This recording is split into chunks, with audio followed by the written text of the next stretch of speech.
Indices को कैसे approach करें, ये मार्केट रुक नहीं रहा है। एंड स्पेशली आज जिस प्रकार से बैंक निफ्टी और अनुज बैंक निफ्टी पे प्रश्न इसलिए मतलब दोनों इंडिसेस पे अल्टीमेटली व्यू करेगा और लेवल्स टू वॉच, क्योंकि अब तक बैंक निफ्टी भी हमारे डाउनसाइड को सिक्योर करा था बट फाइनली वो भी गिव अप कर रहा है।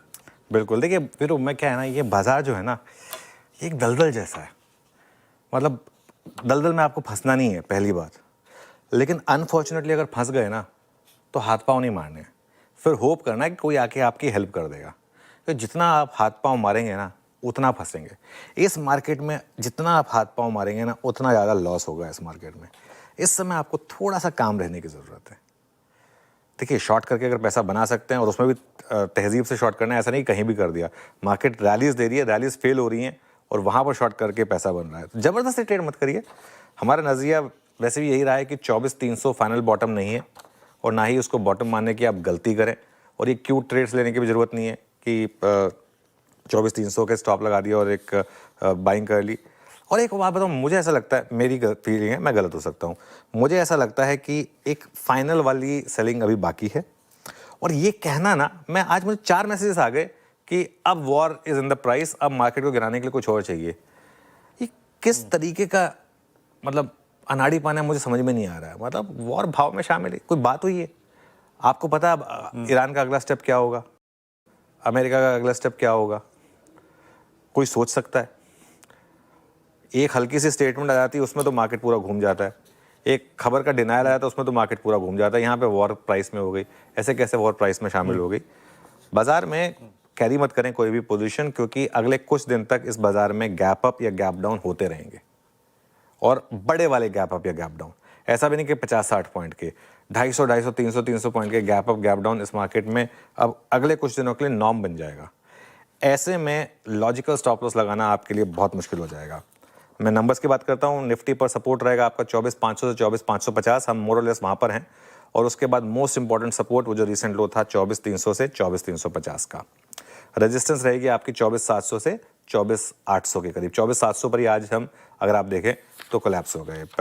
बैंक निफ्टी की जहाँ तक है, बैंक निफ्टी अब देखिए, बैंक निफ्टी में टूट गए ना वो लेवल्स जो बजट के टाइम पे आए थे। 58,400 के वो लेवल्स थे, कहाँ गए वो लेवल्स? आगे 58,150। तो ये भी अब वो लेवल्स तोड़ने के कगार पर है। 60,800 से हमारा पोजिशनल शॉर्ट का व्यू रहा है बैंक निफ्टी पर। आज एक बात जरूरी थी कि अगर बैंक निफ्टी 58,500 को होल्ड कर ले तो शायद एक ट्रेड बन सकती है, लेकिन नहीं हुआ। वो सीधा 1 वे डिक्लाइन रही बैंक निफ्टी में।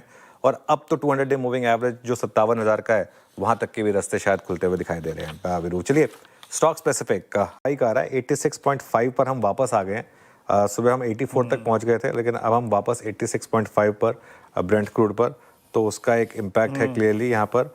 और डॉलर रुपये और दिखाइए एक बार जरा मुझे, 91.69 पर हैं हम। देखिए किस तरीके से अब ये वीकनेस बढ़ रही है, करीब करीब 10 पैसे की अब ये वीकनेस हो चुकी है।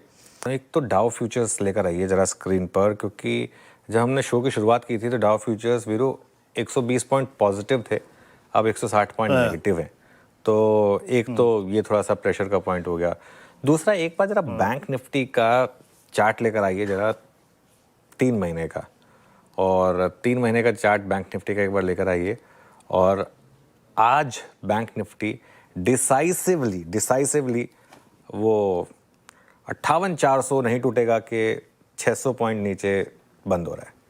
तो ये आपको बता रहा है कि किस लेवल का पेन इस समय मार्केट में है। कोई भी लेवल सेफ नहीं है, तो ये कह देना कि नहीं टूटेगा, नहीं होगा। मार्केट में इस समय बहुत पेन है और ये आपको बता रहा है। आई थिंक ये वीक काफ़ी ख़राब रहा है मार्केट के लिए। मैं एक बार जस्ट एक बेसिक देख रहा था इस वीक किस तरीके के मूव्स रहे। और अगर आप देखें तो निफ्टी करीब निफ्टी मिड कैप दोनों करीब 2.85% के करीब नीचे रहे। लेकिन इस हफ्ते की सबसे बड़ी दिक्कत रही निफ्टी बैंक, जो कि इस हफ्ते 4.5% नीचे था। जी हाँ, 4.5% निफ्टी बैंक नीचे था। जो हमारे सबसे काम की चीज़ है उससे शुरुआत करते हैं। भारत को रूस से तेल खरीदने को लेकर एक अमेरिका की तरफ से स्टेटमेंट आया है कि ग्लोबल मूड माहौल को देखते हुए हम जो तेल खरीदने पर हमने बैन किया हुआ था कि भारत रूस से तेल नहीं खरीद सकता, अब हम उसे आंशिक मंजूरी दे रहे हैं। ये प्रतिबंध 30 दिनों के लिए हटाया है। 30 दिनों के लिए जो प्रतिबंध हटाया उसमें उनका ये कहना है कि कौन सा तेल खरीद सकते हैं। जो कुछ भी कहीं भी इन ट्रांजिट रास्ते में कहीं फंसा हुआ तेल है वो खरीद सकते हैं। ऐसा नहीं कि आप जाकर नया तेल खरीद सकते हो कि आज जाके मैं डील करूंगा, हमारा कोई HP IOC या कोई रिलायंस जाकर बोले कि भाई मुझे इतना तेल चाहिए रशिया वालों, मुझे बेचो, ठीक है, लेकिन ऐसा नहीं है, ठीक है। तो कहना ये है कि आप अगर कोई रूस ने कहीं किसी के लिए तेल भेजा है, वहां से निकला है, किसी महासागर में रास्ते में है, स्ट्रेट ऑफ हॉर्मुज बंद है या कोई और वजह से अगर नहीं पहुंच पा रहा है, तो वो आप खरीद सकते हैं। तो इसका मतलब यह है कि कहीं न कहीं एक स्टैंड ढीला किया है।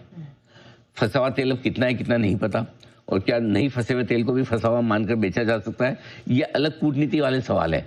लेकिन सेंटीमेंट के लिहाज से दो चीजें इंपॉर्टेंट, एक इससे कच्चे तेल के बढ़ते हुए दाम पर लगाम लगती है। $86 वाला आपका वापस $83 आ गया कच्चा तेल, कल 86 का हाई हुआ था। दूसरा ये कि इसका मतलब ये कि अगर थोड़ा बहुत गुपचुप थोड़ा ले भी लेना तो अमेरिका को इतनी तकलीफ नहीं होगी, क्योंकि अमेरिका समझ जाए कि उसी की वजह से कच्चे तेल के दाम 70 वाले आपके बढ़कर यहाँ तक आए, करेक्ट। सो इसलिए कहीं कहीं उन्होंने कहा है, और नेचुरली अमेरिका भी नहीं चाहता कच्चे तेल के दाम बहुत ज़्यादा बढ़े। ये है, ये सारी की सारी चीज़ें हैं आपके लिए इम्पोर्टेंट। तो उस लिहाज से आपको पूरा का पूरा एक्शन देखने को मिला है। तो पहली चीज़ ये आंशिक रूप से तो ये हमारे काम की चीज़ है जो थोड़ी सी रिलीफ वाली है। नंबर 2, अभी भी कहीं ऐसा नहीं आ रहा कि हमें कम करना है, तुम कम करो, ये वो, हम बर्बाद कर देंगे, हम ध्वस्त कर देंगे, हम लड़ते रहेंगे, ये वो सब ये सारी चीज़ें चल रही है। अभी भी कल और कि ईरान ने इराक में हमला किया। जहाँ इराक में अमेरिका का बेस है वहाँ पर हमला किया, तो इराक भी अपने हिसाब से लड़ रहा है।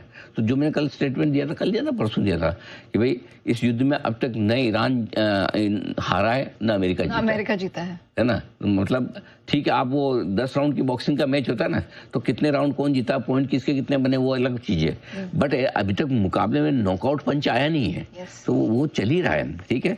और युद्ध की खबरों और बयानों से थोड़ी सी वॉलेटिलिटी ज़्यादा है, ये भी नेगेटिव। और तो ट्रम्प साहब के कुछ स्टेटमेंट आए हैं। ट्रम्प साहब का ये कहना है कि खामने के बेटे को जो वहाँ लीडर नया सुप्रीमो बनाने की बात चल रही, बोले वो हमें पसंद नहीं है। मुस्तफा, हाँ, मुस्तफा साहब पसंद नहीं है, हमें मंजूर नहीं है।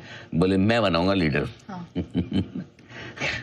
भाई साहब, न्यूयॉर्क का मेयर आप नहीं बना पाए, ईरान का लीडर बनाना चाहते हैं। बट ठीक है, उनकी इच्छा है तो है, उनका स्टेटमेंट है, उनका स्टेटमेंट मायने तो रखते ही रखता है। तो ये एक चीज़ उन्होंने की। दूसरी चीज़ जो एक बड़ी इंटरेस्टिंग चीज़ चली, क्योंकि हॉर्मुज की खाड़ी से आवागमन जो बंद हुआ है जहाज़ों का, वो सिर्फ इसलिए बंद नहीं हुआ है कि ईरान के हमले हैं, इसलिए भी बंद हुआ है कि खुद अब टैंकर ही नहीं जाना चाहते हैं। रीज़न ये है कि इंश्योरेंस नहीं मिल रहा, और कोई भी शिप है ना बिना इंश्योरेंस के करना नहीं चाहता। तो अमेरिका की तरफ से ये स्टेटमेंट आया कि कोई और इंश्योरेंस देना था हम देंगे, हम रक्षा भी करेंगे और इंश्योरेंस भी देंगे। अब वो कब कैसे लागू होगा, क्या होगा क्या नहीं होगा, उसको पूरा पता चलना अभी बाकी है। लेकिन ये एक अच्छी खबर आई है कि ग्लोबली ऑयल की सप्लाई बराबर चले, इसके लिए हम टैंकर इंश्योरेंस शुरू करने वाले। तो काफ़ी इंटरेस्टिंग खबर कल आई है। अब अमेरिका क्यों गिरा? अमेरिका के गिरने के पीछे सबसे बड़ी वजह ये दो थी। एक ट्रम्प साहब के स्टेटमेंट, जो उन्होंने कहा मैं तो मानता ही नहीं कौन लीडर क्या लीडर, जान लो। तो एक वो अमेरिकी बाजारों को कम पसंद है भाई, तो फिर जब आप मान नहीं रहे तो मतलब इसका मतलब बातचीत का स्कोप ही नहीं है। और दूसरा उन्होंने एक स्टेटमेंट बड़ा इंटरेस्टिंग दिया, मैं भूल गया था। उन्होंने बोला हम ईरान का पूरा सिस्टम ध्वस्त कर चुके हैं, ईरान को तबाह कर देंगे थोड़े दिनों में। उनका एयर सिस्टम तो पूरा खत्म हो चुका है। हालांकि ईरान की तरफ से भी आया कि जमीनी हमला अमेरिका करेगा तो हम उसको धूल चटा देंगे। ये सारी चीज़ें दोनों तरफ से भड़काने वाले स्टेटमेंट चल ही रहे हैं। तो ये सारी चीज़ें।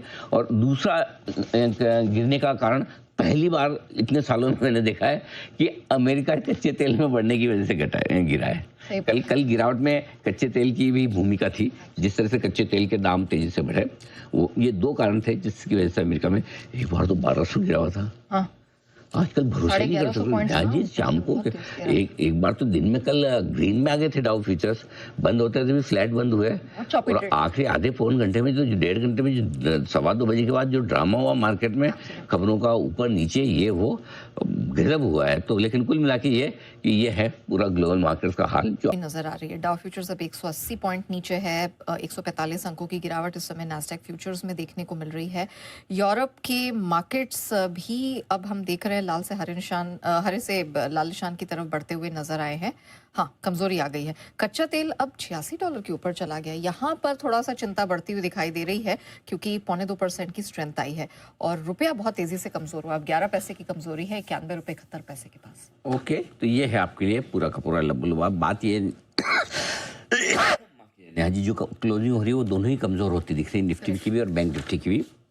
25,475 के नीचे की निफ्टी की क्लोजिंग कमज़ोर मान जाएगी। एवरेज क्लोजिंग भी शायद उसके आसपास या थोड़ा सा नीचे आएगी मुझे लगता है, क्योंकि आखिरी आधे घंटे में ज़्यादा घटे तो वही 475-500 के आसपास या थोड़ा नीचे क्लोज हो सकता है। तो बेहतर तो ये है कि आप अपनी तेज़ी की पोजीशन कम करें, और अगर फिर भी दूसरा तरीका ये है कि अगर है तो फिर आप 24,300 या 24,400 का पुट ऑप्शन जरूर खरीद लें।